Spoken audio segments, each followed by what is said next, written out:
guys, Borders Dude here with another video review, and this time it is this chap, Dark of the Moon Skyhammer. Let's get rid of his gun.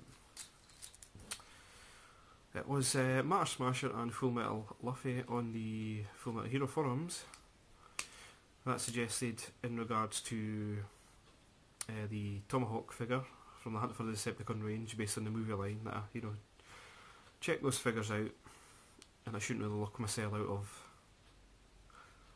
other Transformer lines like the movie franchise, which still to this day I still pretty much detest a lot of the figures. This guy and the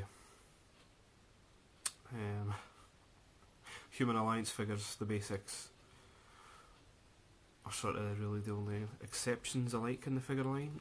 I would love a Tomahawk, but I couldn't get him for love nor money, so I got another copter and he was there. And I have to say I'm very pleased with this purchase. He is an excellent figure. And he's a great use of the Skyhammer name, which we've seen used on a Pretender, a Power Core Combiner, and a Minicon as well. Detail on this figure is awesome. You can see little pistons in his legs. You can't see them on this camera, I'm sorry, my camera is still a bit pants. Grooves in his chest, and even little cogs and stuff detailing on his feet and his arms and his whole body. It's really done well.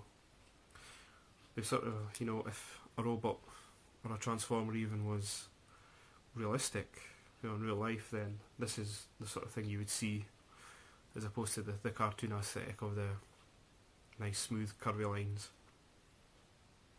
I like the colour scheme as well. I like the way it all meshes together. You wouldn't think such a colour scheme would, but they've done it brilliantly. The smoky grey overall paint look, the metallic blue in certain parts of his body, the yellow as well, and so obviously the yellow on the copter cockpit, and the red Transformer logos just seem to round it off nicely. The only thing I don't like about this figure, and it's not the actual figure itself, it is his mech tech weapon. I don't get the gimmick. I mean, I know you can build upon them with other mech tech weapons, but this, it just doesn't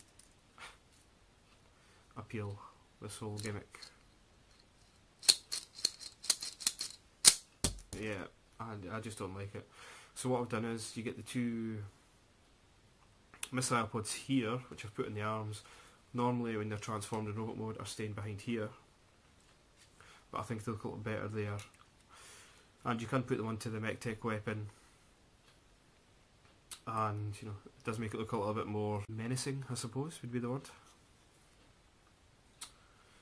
And the other feature about the robot mode is his face.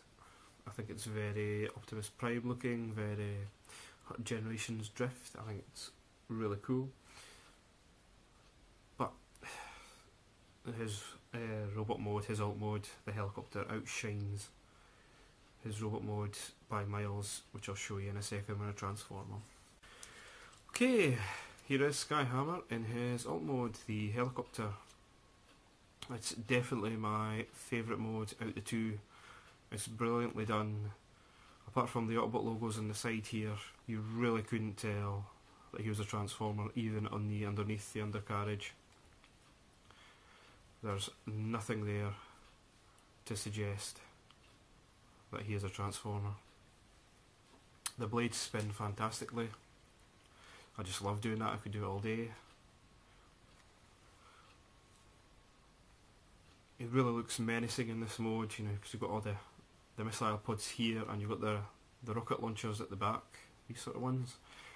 I don't know if the rocket launchers, there could be another sort of weapon, but he just looks dead awesome. Airwolf has nothing on this figure. It is absolutely brilliant. I do recommend you buy this figure if you can get him, even if you don't collect the movieverse line, if you're more a classics collector like myself.